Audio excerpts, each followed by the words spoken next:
All right, so now, my friends, we're going to rerun all this, right? Because we're basically done. And so to run all this again, we're gonna first upload the dataset because it is not yet uploaded in the notebook. So upload, and then make sure to find your whole machine learning ADZ folder containing all the codes and datasets. So then we're gonna go inside, then we're gonna go to part 3, classification, and then k nearest neighbors, KNN, and then Python, and then we select our social network ads dataset. Click open.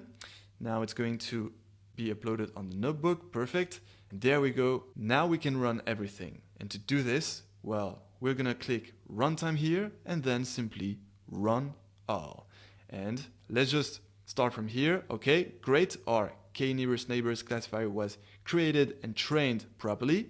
And at the end, so all the predictions are generated again. We can actually have a look at them. And wow, we seem to have some great predictions. That's, remember, on the test set. So all this is correct. Here we have an incorrect prediction, meaning that the KNN predicted this particular customer to buy the SUV, whereas in reality that customer didn't buy the SUV. Then all this is correct, all correct, all correct.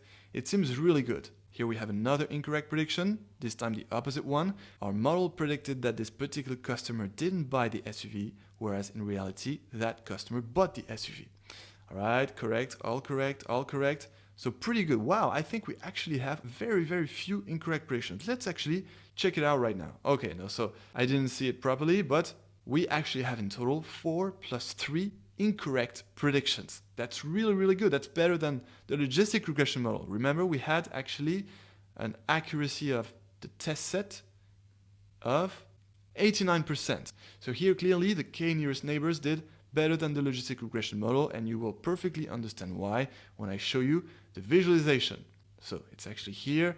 All right, so 4 plus 3 equals 7 incorrect predictions, then 64 correct predictions of the class 0, meaning 64 correct predictions that the customer doesn't buy the SUV, and 29 correct predictions of the class 1, meaning 29 correct predictions that the customer buys the SUV.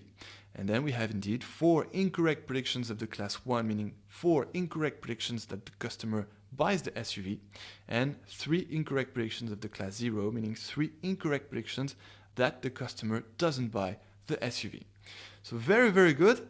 And now, as you can see, it is still executing the cell that plots that 2D array, showing all the prediction regions and prediction boundary of the KNN model, first on the training set and then on the test set.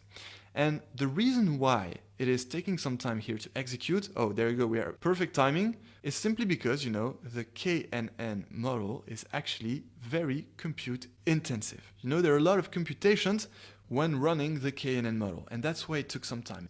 And so now let's interpret the results.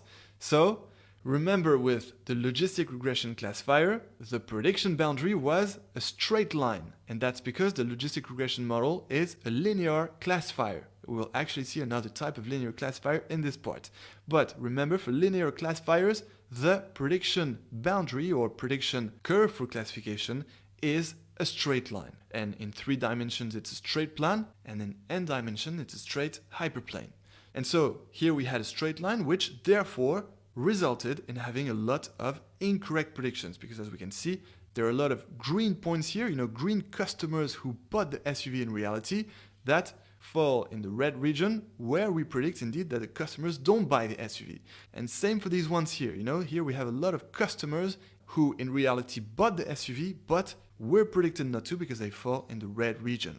And so what we were hoping for is to build a new classifier for which the decision boundary, separating the 2 prediction regions, does something like this, would not be a straight line, but some kind of a curve catching all the red points here without catching those green points here and here, okay? So that's what we were hoping for, and well, that's exactly what we got here. Thanks to our KNN model, we don't get a smooth curve, but we get actually some kind of a curve that indeed catches all the red points here without catching the green points and leaving those green points and these ones inside the green region, where they should end up, right? And of course, here we have some green points that were super hard to catch because they are stuck in the middle of all those red points here, so that's fine. And anyway, in machine learning, we want to avoid overfitting, when we have some too perfect predictions on the training set and therefore probably resulting in having bad performance, bad predictions on the test set. And well, speaking of the test set, let's see how our KNN did. It should be fine now, yes, it is executed.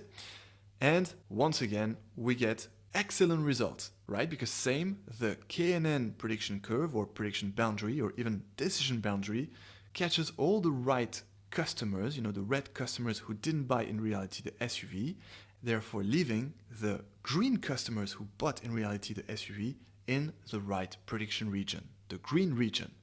Alright, so that's already much better, and indeed we increased the accuracy of the test set by 4%. And now the question is, can we do even better than this? Well, that's exactly what we're going to find out in the next practical activities to discover the big winner. And until then, enjoy machine learning.